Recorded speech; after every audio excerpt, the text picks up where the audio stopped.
All right, so we are now live, and um, good evening, everybody. Thank you for joining us. We're going to do just a little quick housekeeping to be sure everything is working and streaming here.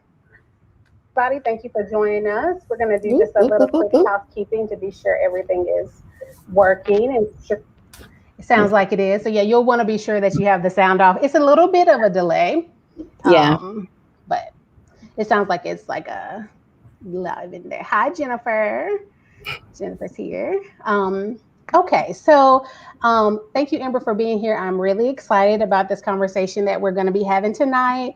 And basically, we're going to be talking about, sexuality and intimacy in the 40 plus woman. So, in our kind of personal conversations and our friend group, one thing that's come up is as we kind of get into our 40s, it's kind of like we're lost in the sauce. Like nothing's happening, right? And we know that we still are young and have vibrant and a lot of life to live, and so sex is still happening. Yes. And so, but there's a lot of issues, and I think a lot of things that people don't talk about, and there's a lot of reasons for that. But I'm glad you're here to have this conversation. So, before we get started, I do just want to give a content warning. So, we want to keep this live accessible to everyone and not to get banned or blocked. So, we are not going to be explicit, but we are going to be having a very frank conversation about things related to intimacy and sexuality. So, if you have very tender sensibilities and words like penis or vagina or masturbation or something like that, is very sensitive to you, then this may not be the live for you.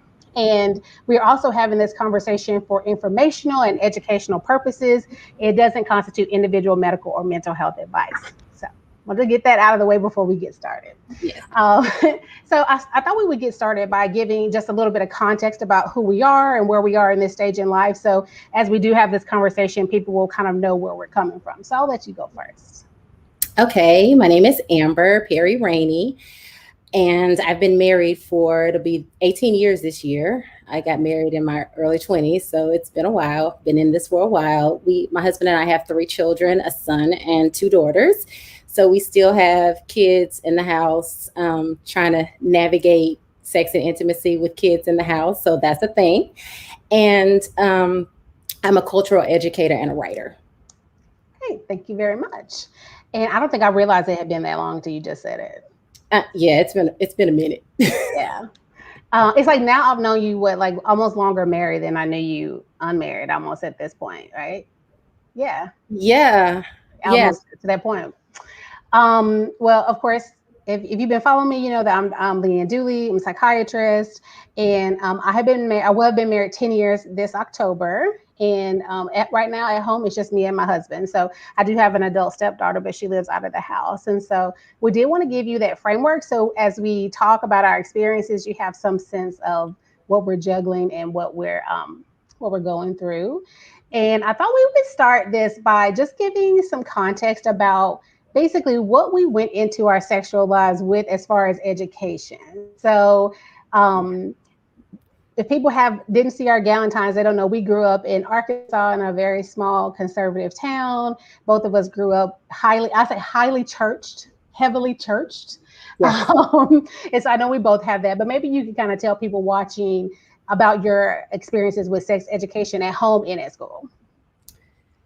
So I remember my mom buying me some book that was Christian centered and not really paying too much attention to it. And I remember hearing things like, when I was a little girl, my mom would say, you just need to keep a nickel between your legs or something like that. Or uh, once I got older and was still heavily churched, you start hearing more sophisticated language around sanctified sexuality and what it's like, but it was definitely abstain from sex until marriage. But by that time, I'd already had sex, and my whole personal understanding of it was don't get pregnant, don't get a disease. So as long as you could, as whatever percentage as possible, protect yourself from getting pregnant or getting a disease, then you were in the safe zone. And so as I got older, I got more information about just the emotional and intimacy side of sex and what, having sex with the wrong person or one that was not, you're compatible with can do to you personally. And so I think that growing up in the home, there was very little descriptive language and understanding of the totality of sex. It's a mind, body, spirit thing. And I just got the don't do. And I was way too curious of a teenager and a person for that to work. You needed to help me to understand the why and the how and what it looked like and why would I want to wait if I chose to wait, and what would that mean, and what am I waiting for, and just all this kinds of stuff. So I think that and I've talked to my mom about this, like I needed to know more. I needed to know more details, and I think there was this assumption that if you were making good grades and you were prominent in your extracurricular activities and you were, not pregnant, then you were cool. Right. It's like you're under the radar. I know those grades. It's like, oh, you have good grades. You're good. And I definitely got that sense too, right? Like good girls do these things. Yes. Good girls make good grades. And, I think it's kind of that same sentiment. And I think for me, like, of course, we went to the same like middle school. And so we did not I remember in like fifth grade, they took like the boys to one area and the girls to one area. And from what I remember about that, I might be wrong. I feel like they just talked about periods. I don't think that they really talked about anything else. I feel like there was just about like, this is what happens when your menstrual cycle. And they talked a little bit about like male anatomy because I remember like laughing about that. But otherwise, there was nothing. I don't even think like when I got to health, like in ninth grade, we had to take it. I don't remember there being anything that I can recall. So if it was, it didn't stick with me. My mom got pregnant as a teenager. So I feel like compared to some people, she was pretty open. Clearly she had sex, when she was young and, before she got married shortly after, but before she was married. And so I felt like at least in that way, she had some understanding like, okay, this is a thing that kids do. But I definitely still got that message that, see, look what can happen to you though. See this bad thing that happened to me. And so even though I feel like she was more open, there was still a lot of judgment around it. And it was more like, and that's how it was too with pregnancy. It was like something that like happened to you, and which is kind of weird, not like it's like a happening, which I thought was also kind of strange. Like I need to just avoid it, like you said. Yes. Yeah. And we grew up at the height of the teen pregnancy where we live, right? Epidemic. Yeah.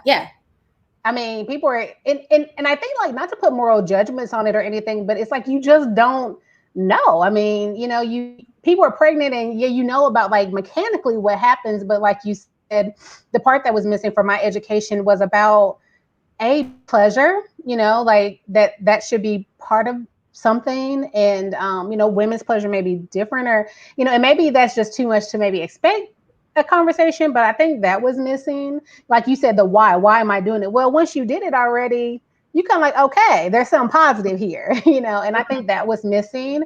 And then just like you said about the intimacy, like not understanding that giving yourself to someone physically may or may not have an emotional impact on you. And, right.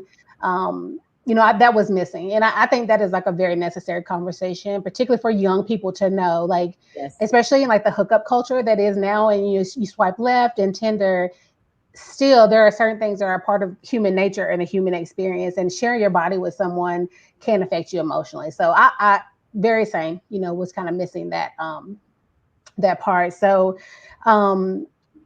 I kind of asked for questions. We asked for questions. And so a lot of the responses that I got back were involving body image, self-image, as you age, as you have children. So what we're going to be focused on tonight is that aspect of it.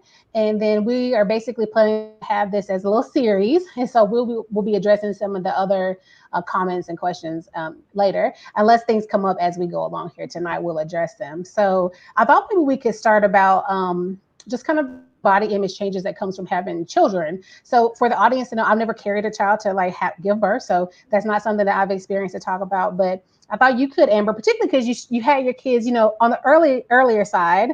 And we know there's some body changes that maybe are happening in your 20s that other 20-year-olds aren't thinking about, it's not happening. And then as you kind of go on, so maybe you kind of get us started. Yeah, so I had my first child at 27, and that was after pregnancy loss. So once you've been pregnant and you've experienced a pregnancy loss, that is a big hit. So that was, you're dealing with that emotionally. Got pregnant again, I guess about a year later after that miscarriage, and the pregnancy was fine. It was great. I think I was a little nervous about just all the changes that would happen after. So I was thinking, oh gosh, because people keep telling you, hear things like once you have a baby, you're gonna gain all this weight, and that's what I was gonna ask you. Tell us some of the things you heard, like as you were pregnant, that was gonna happen either to your body or your sexual life after. What kind of stuff did you hear? Well, even before I even ever got pregnant, was even thinking about getting pregnant, I heard things like, enjoy you being skinny now, because once you start having kids, you're gonna get big. Like those were the types of things that I heard growing up from just random people, or just people that you're in relationship with in your family or your community. So I was a little nervous about that. And so with the first child, my body seemed to kind of go back to the way it was. The second child, not so much. She was a little bit bigger, and so there was a lot more stretching going on. So there were a lot more stretch marks.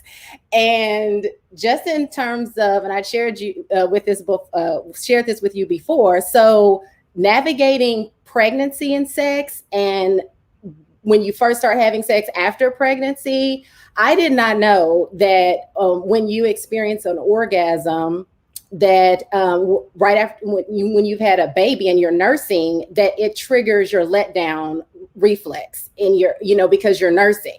And so one of the first times, and I didn't know that when you told me, and this was like this year that you told me this. I didn't know that. So imagine, I kind of glanced over that in one of the what to expect when you're expecting books or something like that. But it became real when you're literally in the middle of climax and you're like, and then it's just free flow. And you're like, whoa, what just happened? So I think there were things like that. We're grown up, so we know next time to get a towel, but lay it out. But there were these changes that took place. I know some women in my mom groups weren't as comfortable with breast stimulation during breastfeeding. And so that's a whole change, because breasts are typically seen as sexual, but then you're crossing over into that breast is for nourishment for a baby. So as well. So they have to kind of play multiple roles. Do you feel like in your mom groups, or even in your own experience, was it more the woman had the issue, or like their partner had the issue with like it's sexual versus non-sexual now? I think some women, if I'm remembering correctly, because it's been a while, some men the woman was kind of saying, okay, the priority is getting the baby the milk. And then the man felt like, now that's a part of your body I don't have access to. So there was this, the man doesn't have access. I tried to play both, like, hey, it's dual purpose here. This is what we're doing. And if there's linkage, then try. We gonna make it work. We'll make it work. So that, but that was a change. That was a body change. And then just the postpartum period, the healing. Some women don't feel like having sex after 4 to 6 weeks after they have a baby, and they have to have that honest conversation with their spouse about it. The first baby, I was told 6 weeks to wait to have sex. By the third, it was 4. I'm like, what happened to the rules? What's going on here? Why are we changing the rules to just a month? And that's not a lot of time for what is happening. No. You know what I mean? Like to heal back, that is not that much time. No, it's not at all, especially depending on the type of birth that you had. So that there could be a lot going on down there that needs to heal. So that wasn't my case. So, but I just gave myself that 6 weeks just because I needed that time. But I think that just by the time I had my third child, and I'm not the same size I was when I was 27. So, and I've had to navigate that and just say, hey, this is who I am now. As long as I'm healthy, I'm eating right, and I'm exercising, that's gonna have to be who I am. And dealing with, I know we're gonna talk about body image, but that's a whole body image issue. And just another point is I have a syndrome called polycystic ovarian syndrome, and that is a hormonal imbalance, which is why I was having the miscarriage. Well, I've actually had 3 miscarriages, just full disclosure. So that's why I had the miscarriages, and I didn't know. I've been undiagnosed for years. Leanne, you and I have talked about that because I don't have all the signs, and so that's another deeper Yeah, conversation. that could maybe also be like episode 3, Yeah, like dealing with yeah, women's issues. Yeah. yeah, yeah. So hormonal imbalance affects, if you already have a hormonal imbalance and then you're giving birth and you're breastfeeding and you're trying to heal, that's an added layer to your healing and processing and the ebbs and flows of your libido or whatever.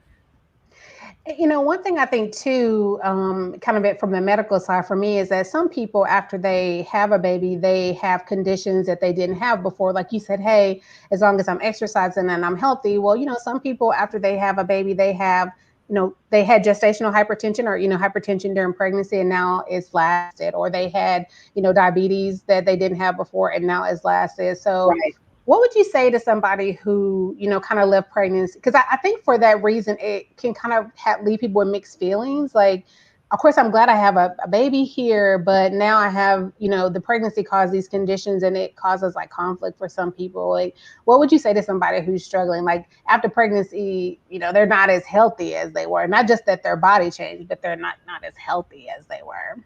I mean, I think it's real. I have a friend that still has kidney damage from pregnancy. I mean, it's a real situation that a lot of women have to deal with. And I think that it's being patient with yourself and it's allowing yourself to go through the full range of emotions, because the reality is we're not the same people.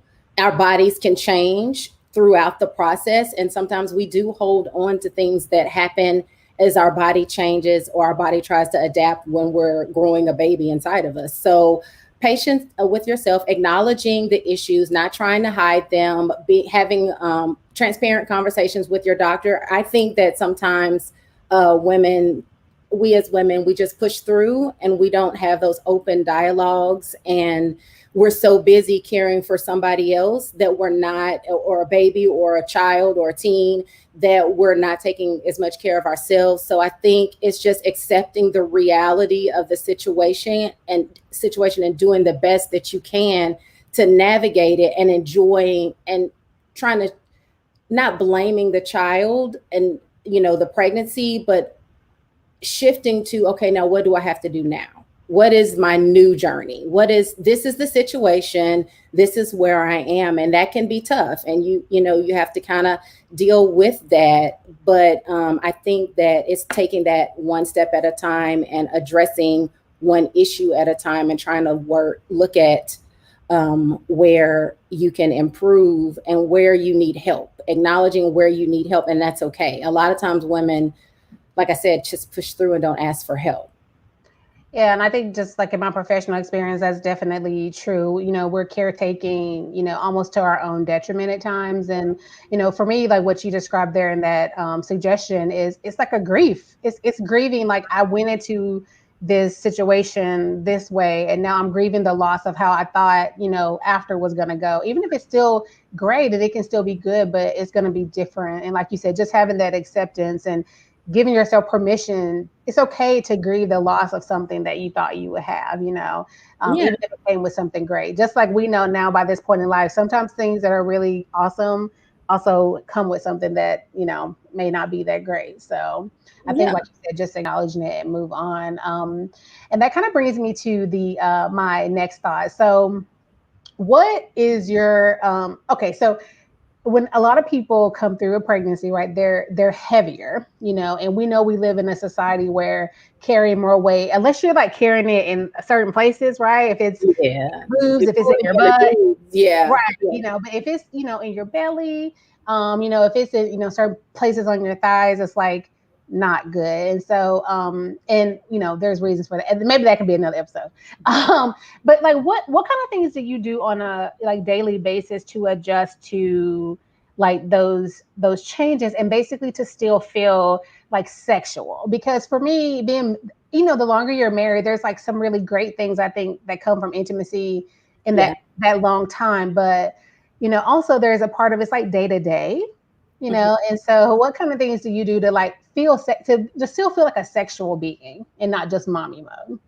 Okay, so you were just talking about grief. I did have the grieve the loss of my six pack. I mean, let's just be honest. I grieved that. And I So mean, for people who don't know, Amber was like very thin. I mean, I think very thin. you were thin, and then you kind of, I feel like as in my young adulthood got to a place where you're like, okay, Yeah, it kind of filled out a little bit. yeah. It filled out a little I bit. started getting some curves at some point. I got a little Right. booty at some point. Well, I was always on like the heavier, side, I think, for our age group. But and then you're kind of like, okay, now I'm at a point where I'm just heavier than you're used to, and Yes. if anyone wants to Yeah. see you, they would not think that, I don't think anyone would classify you as on the fat spectrum. So you're definitely medium, you're in that direction, but it's still heavier than you're used to. Your body looks different. So what Right. things on a daily basis are you doing to like feel sexual? So I am not good with this, and this is a struggle for me. So let me just be really honest about that. I have a wonderful, handsome, sexy husband who is constantly encouraging me, and he thinks he loves my body, so that helps a lot because I have that exterior encouragement, but in terms of the interior me, I have to be cognizant of the negative self-talk that I'm saying about myself, like, oh, that's a roll. Like, okay, let's fit it in there, or lift it up, Hey. But and I think just embracing. There was this show I used to have this job where it was I was coordinator of the Young Ladies Club, and I showed the girls this movie called Real Women Have Curves. And I had to go back to just the premise of that. I have curves. I have curves now. I don't have this ruler more athletic build anymore. I have birthed 3 children. My body has been through a lot. Embrace the thighs. Embrace change. Stop holding on to clothes that I can't wear, and I'm not probably going to get into. Even if I did lose 5 or 10 pounds, that shape, I can't even wear those types of clothes anymore, and I don't want to. So it's the evolution of my style based on who I am in the skin that I'm in right now. That's really helped. Like finding clothes that I feel are sexy. Like I would show you this little romper. We're not going to do that. But my husband got me this little romper that I love. And he saw it more so than me. Initially, I was like, I'm not wearing that because it's like, but it's a cute beach outfit. But I was like, I don't want to do that. And so, but it's becoming choosing things that make me feel good, make me feel sexy. If it's that red lipstick, it's also catching when I'm comparing myself to somebody that's like 25.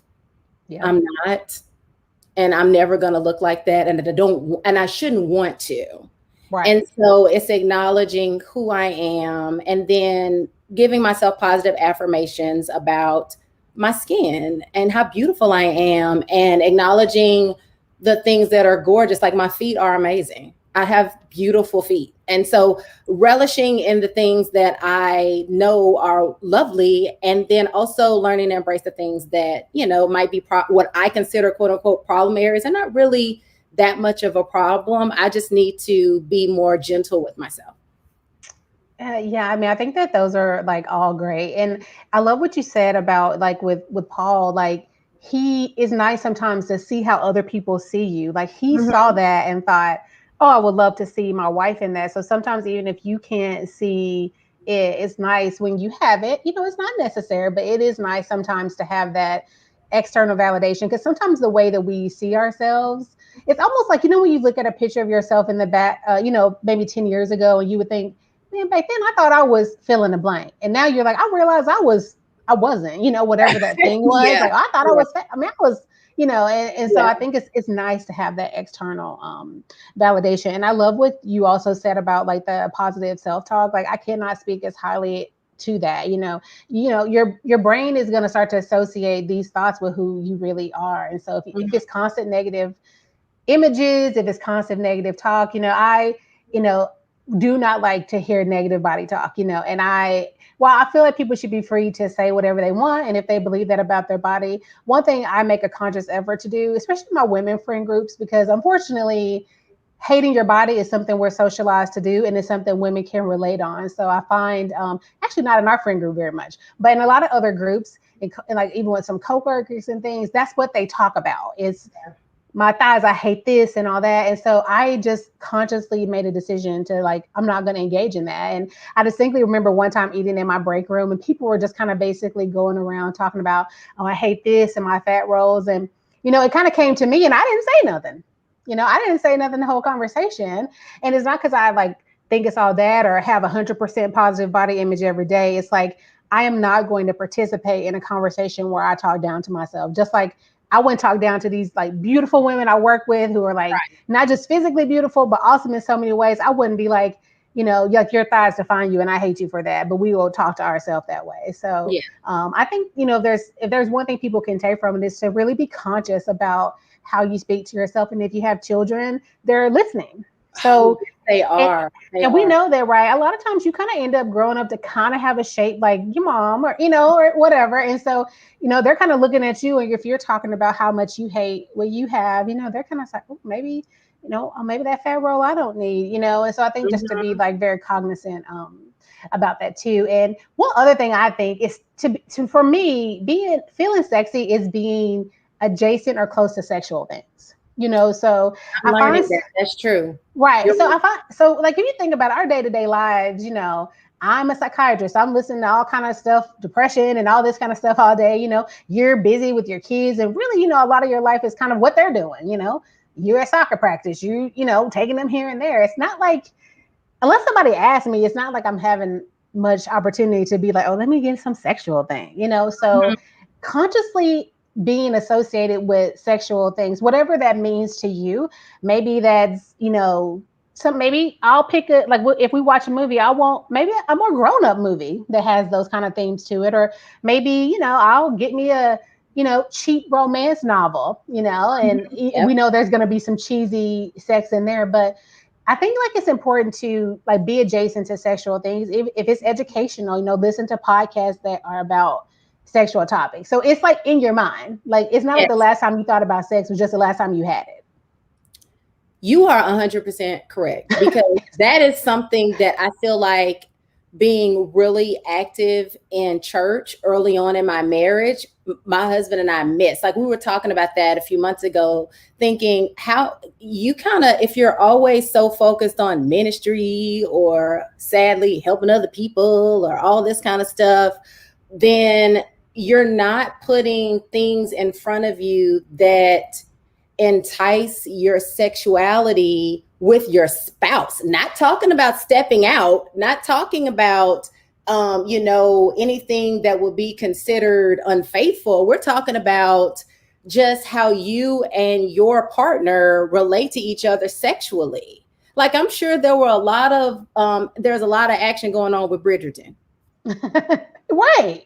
There was, I'm sure, or Game of Thrones, any of this stuff that's like Insecure. Great examples. Got a little HBO Max-ish kind of going on things. There was some happiness that was in some bedrooms from watching some of those shows. So right. I think that you do have to do that. And I'm learning how to do that. That's within the boundaries that I think is, fine for me, to where I'm allowing myself to be more sexual in my own skin and allowing myself to be more confident with my husband. I mean, that sparks confidence. And so I think sometimes, unfortunately, religion, I'll speak specifically to Christianity, it kind of can take that away. Like you're told for so long, don't do. And then when you get in a relationship, it's like, now turn it on. It's like, but you said don't do for like all this time. Years, like for years.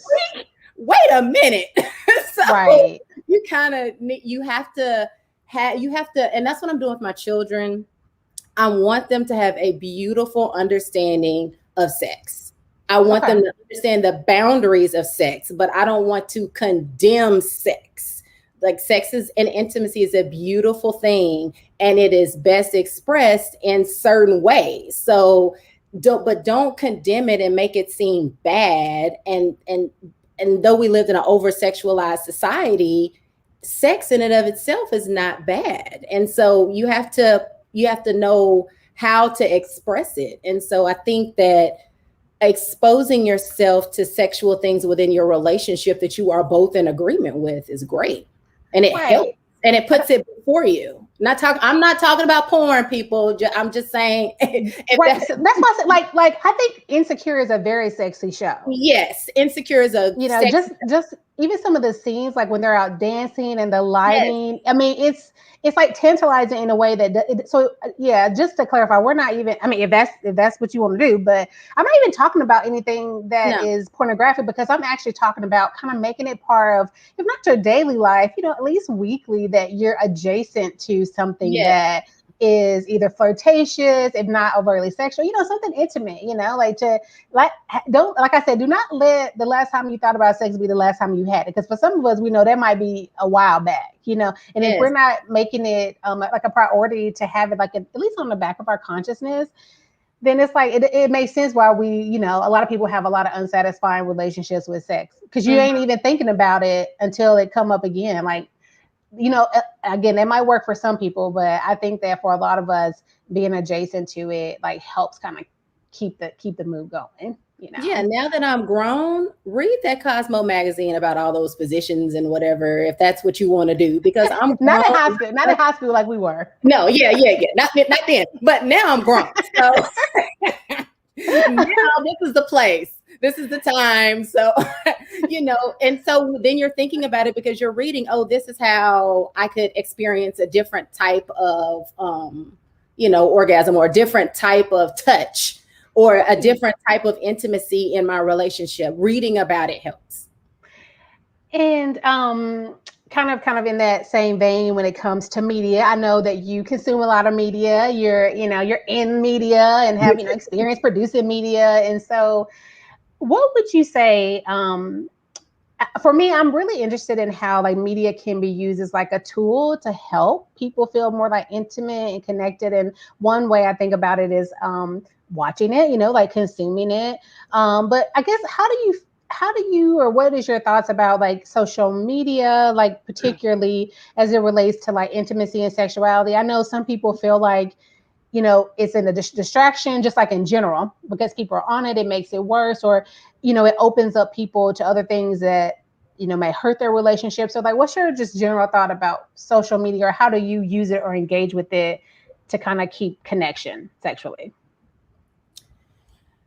My husband's not really on social media. I'm on social media a little bit more than he is, but I think this little. I'm on YouTube. So let's be clear. I'm infatuated with YouTube. Yeah, So you're like, oh, you can learn so many things. You'll send me like courses on YouTube. yes.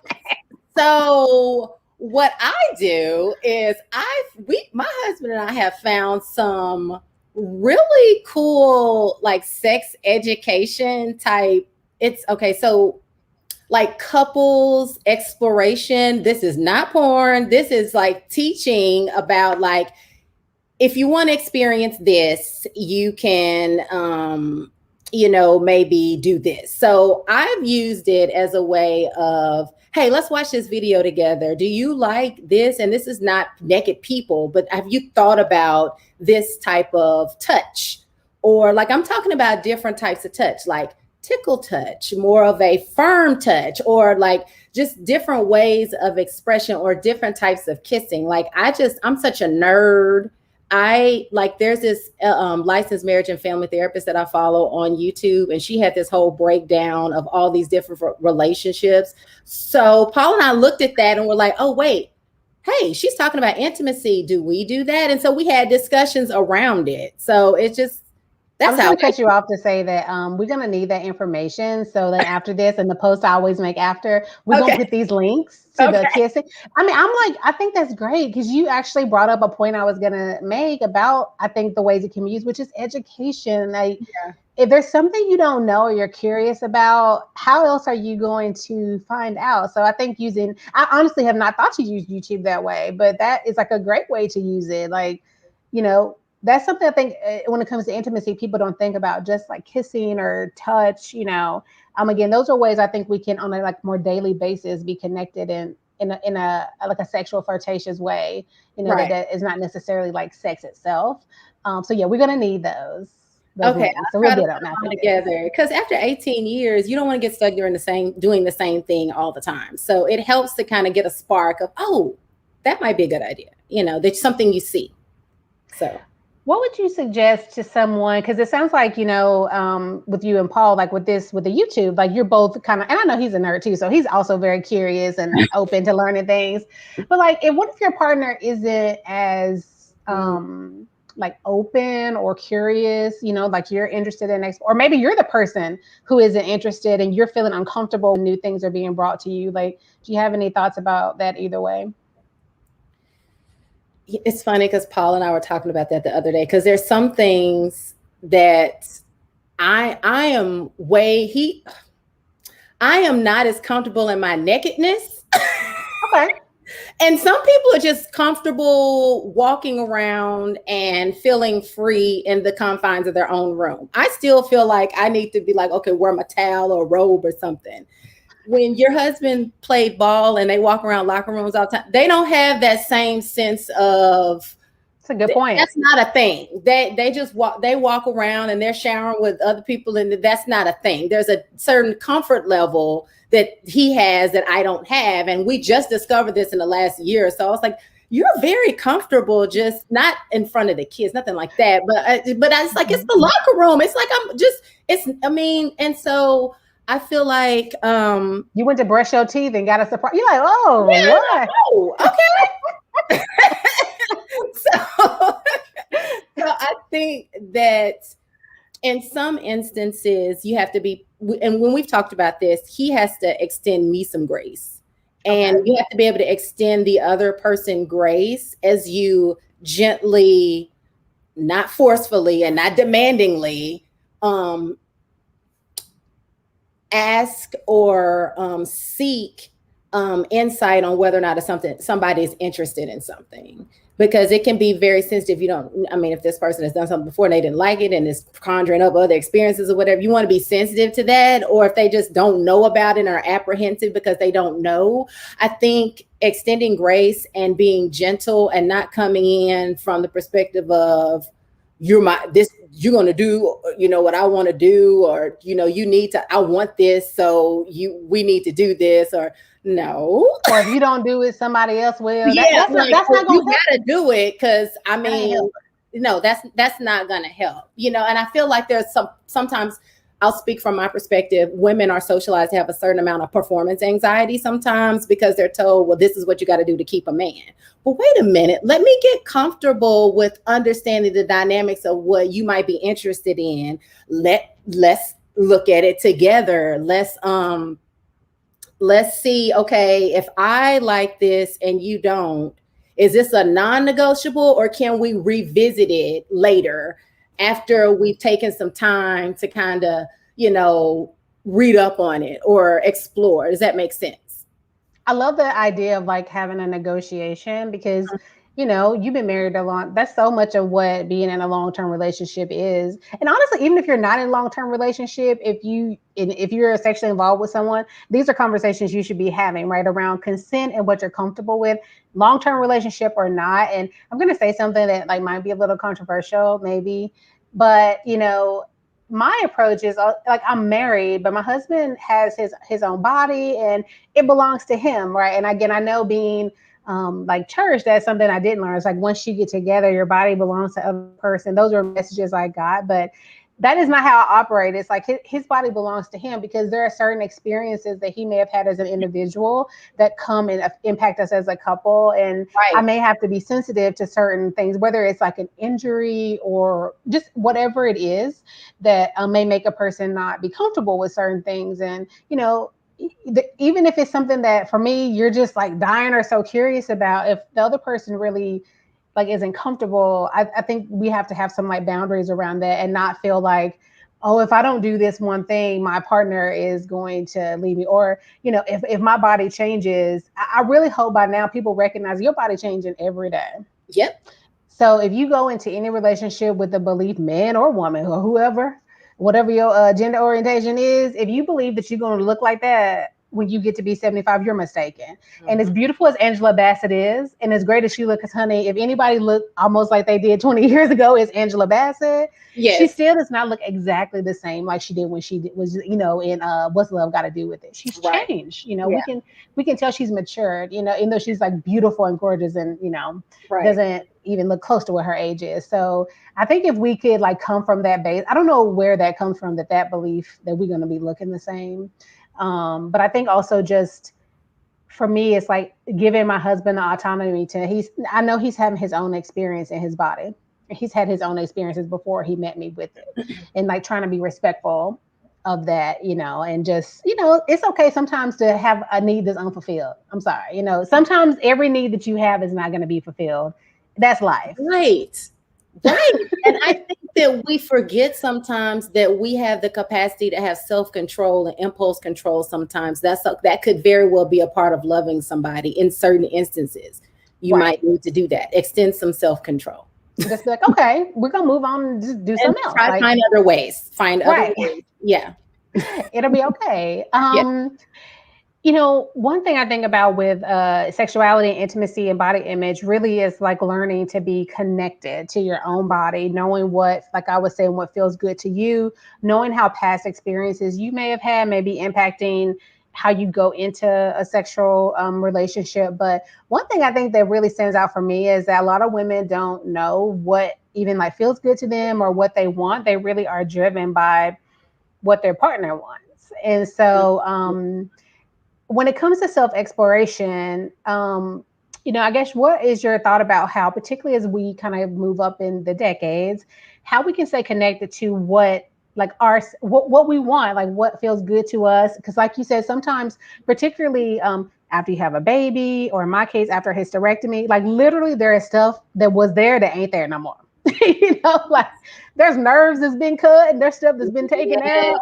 And so like what may used to feel good to me, right, because nerves and things are moved around, might not be comfortable or pleasurable anymore. Right, so how do you feel like people can reconnect like to their bodies again, to know what like is comfortable to them? Like what kind of process do you think would be helpful for them to do? Okay, so I'm pulling up the archives. So there was several years back where I had this conversation with my husband, and he just, because I kind of know what feels good to me, and that can be a side note at the end, but we had some time. I feel like time of nakedness when you're not actively trying to have sex and you're just saying, okay, how does this particularly feel in this position, in this spot? Like, is this inner thigh area or under the scrotum or on the side of the breast? Is this tingly to you? What does this feel like to you? What sensations are you getting? So I think that it's good to have those moments where you're having self-exploration together, but also I think that people need to know what feels good to themselves, like whether it's masturbation or just understanding, I see that and I think I would like that, and you heard about something, you think I might want to try it, so I think it's feeling comfortable. Like the other day I was on YouTube and I was just thinking, I get cyclic breast pain. So what would happen if I massaged my breast regularly? Would it help with blood flow? Would it help relieve some of that PMS breast pain? And so I started like massaging my breast, and lo and behold, on some of the videos I saw, it was talking about how women don't even touch their breasts. They don't even know what their breasts feel like. They just wash them, rinse them, and keep it moving. And somebody else is the only one that's ever touching them. So I just thought, that's interesting. And it falls in line with what we're saying now. We do need to know what kind of sensations we like and what we don't like. Like there are certain areas that if you tickle them, I'm gonna jump. And that's Right. probably not the response that you wanted. You thought that was gonna be like, like more a sexy, suave kind of feel. But no, actually that startled me. You almost got punched in the face. You Yeah, almost like got punched I in the almost face. told you. So don't come up on me like that. So basically. yeah, so I think knowing yourself and knowing what sensations, because we all have different sensory systems. So you got to know your sensations. You got to know what you like and where. I love the idea that you said, like exploring together. Like I really like in a way that again it's intimate, right? Because we're naked and we're here together, but it doesn't have to have a goal. I feel like that's the thing. Like your intimate time doesn't have to have this like defined goal of orgasm or something else. Like it can be just for fun, And I feel like when we're like teenagers, right, and we're making out, like, and we know that's probably all we're gonna be doing. There's like, you feel so like excited about that, and we lose that that feeling, I think, like making out when we've been in relationships for a while. So I love that idea of exploring together. And one thing I know that has been not now, but was a challenge for me. I would say more like in my 20s, when I was kind of, I feel like coming into like as an adult woman and like sexuality that way, and was when it comes to like masturbation, was really kind of letting go of a lot of the internalized negative messages I got from like religious, like my churching, my upbringing, because even though I feel like in the biblical sense that I was raised, most of the negative messages about masturbation were for men, right? Because you shouldn't be spilling unnecessary, unnecessarily, right? And so I don't necessarily feel like it was directed towards women, but I definitely got the message that there was something like negatively lustful about it. Is the only way I can like describe it. It was like negative, and so I think. I don't know if that's something, have you been challenged by that? And if so, how have you kind of overcome, I think particularly around like masturbation itself, like those, if you got those negative messages, how have you kind of navigated around those? I just felt ultimate condemnation. I just suffered with guilt because so funny. I don't know if anybody's seen Bridgerton. You might remember an episode with the the Duke and his I forgot her name, but yeah, the Duke. And they were talking, and he said something to the extent of, "Have you ever touched yourself?" or something like that. And I kid you not, that is the exact same conversation that I had with an unnamed friend that was a boy when I was probably just out of high school. And he said, "Well, how are you ever going to know what feels good to you if you don't even know yourself?" He said, "I'm a firm believer in how are you going to tell somebody else what you like if you don't know what feels good?" And I just thought, and then we got into this whole conversation about masturbation. And within the week, I was like, "Oh, I'm doing this." And then it's like, and I had never experienced an orgasm before until then. Now, did I say I hadn't had sex? I said I hadn't experienced an orgasm. And so that's another conversation. But the point is that it wasn't until I said, okay, I'm going to know what feels good to me. But then also with that, I felt utter condemnation, because then the more I read and the more I got deeper in my relationship with God, and I won't say relationship with God, I'll say doctrine of men and just understanding different things about religion. I read stuff and I just thought, oh, this is wrong. Oh no, this is something I need to stop. But then I realized that it was a stress reliever. I realized that it increased endorphins. I realized that's a sleeping pill sometimes. That's a great sleeping pill. Listen, and I said, I'm out here single, and there was a point where I said, okay, I'm going to choose to be celibate, meaning I'm not going to have sex with anybody else.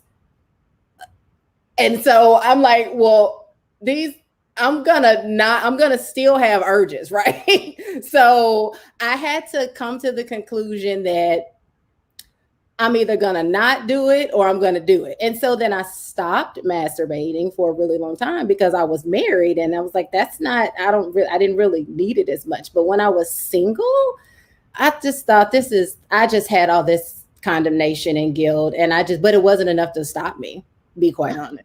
I just didn't need it. And I think too, that even, if you're married, partnered or not, masturbation can be just like a really healthy kind of part of what your sexual life is. And Right. I think too, and we're going to have, another episode, that's more focused on like orgasm, because that was one thing we talked about in our conversation. That's just like a whole topic onto itself. But I think for a lot of women, right, we know that our bodies, they're different. Our anatomy is different. And, a really low percentage of women can actually have an orgasm through vaginal penetration. So, we do have other parts down there that can be helpful in that process. Not that that always has to be the goal, but I do think some sense of self-exploration, I, I'm not going to say I'm amazed, because like we talked about at the beginning of this conversation, the education we get is just so limited. But I distinctly remember having a conversation with a patient of mine. This woman had had children, and we some kind of came up on the conversation of like, oh, like sex and stuff like that. And this person just like did not know even just like the anatomy down there. So they were having like certain issues. And so I would say, oh, okay, so after, you had your baby, this with like your vagina. And I mean, no disrespect at all in what I'm about to say, but a lot of people really just don't know the vagina is the part that's inside. Like the outer part is called something else. And so if you can imagine, we were having a very confusing conversation, because I'm saying vagina and I'm talking about something that's what you talking about. She just thought her whole area down there was called that. So if you can imagine, just like this isn't a dumb person or anything, but just her kind of understanding of what was happening to her and what her sexual experiences were. And so I think if we're not even having that basic level conversation, when you come and start talking about masturbation, some women are like, they don't know what you're talking about, like what you touching, basically. Like they don't know what it is. And so I think I love the idea, whether it's YouTube or books or whatever, actually get education. If you really don't know like what you have going on, like the names of things and what does what. I mean, if you could, that like joke about who's on first, it was almost like who's on first. Cause I'm like, I'm like, oh, okay. And I actually like pulled up a picture on and this is like I said, a grown woman who's had children. I actually pulled up a picture on the computer and said, no, this is like the labia. This is actually what your vagina is, And so then we were able to engage. And so, and honestly, a lot of men also don't know what is happening. And so if you don't know what you like, what feels good to you, and what you got going on down there, it is going to be really hard to share with someone. Do you still feel that stigma within marriage with masturbation? Do you still have that? Or it's funny. My husband and I were talking about that the other day, because I was like, you went out of town and I was ovulating, and I just, you weren't here. So sorry. but I think it's just the reassurance is like, hey, because I think sometimes it could be this situation where, this was a while back when he was traveling, not traveling now, but there could be this idea that if you climax yourself, then you won't have anything left for me, or you're taking something away from your experience with me. And I think there has to be this, sometimes it can be helpful to reassure that that's not going to be the case. And I feel like what we have together with my husband and our intimacy is sacred, and I wouldn't want to do anything to diminish our experience together and the intensity of the climax or whatever, to do that. So I think that was a conversation we kind of had to have. Like, this is not going to take anything away from you, dude. I was ovulating, and during that time, there's an increased chance of me wanting to have sex. So you weren't available. So that's it. I think that's good for you to bring up. About it. Yeah. Just about, how it might be perceived by your partner. Like, because some people might perceive it also, not just your take, but maybe like, I'm not doing a good enough job or something like that. Right. And it's not, it's just, it might be like we were talking about all the things about like stress relief or sleep aid or endorphins and all that kind of stuff. People have to sometimes be aware of those aspects of sex or masturbation as well. So, I mean, it's not necessarily taking anything away from your partner. Right.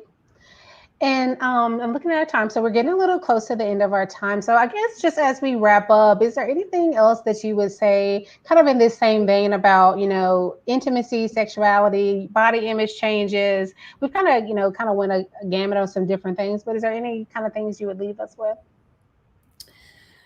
Oh, it's a journey. And I'll say that a lot of people think that their best sexual years are in their 20s, but I think my 40s so far have been much better. I'm much more comfortable in my own skin. I am learning to be my own sexual advocate within my relationship a lot more. I'm definitely a lot more honest. I'm beyond what would be my purposeful childbearing years. So I'm not intending to have any more children. So this whole idea of pregnancy and that I'm trying to avoid that at all costs. So I'm 41. So I think that for me, that whole the aspect of getting pregnant, even within marriage, can really be a buzzkill. It can really it takes away something like, how am I was talking to my husband about this. When you're constantly thinking, am I going to get pregnant? Am I going to get pregnant?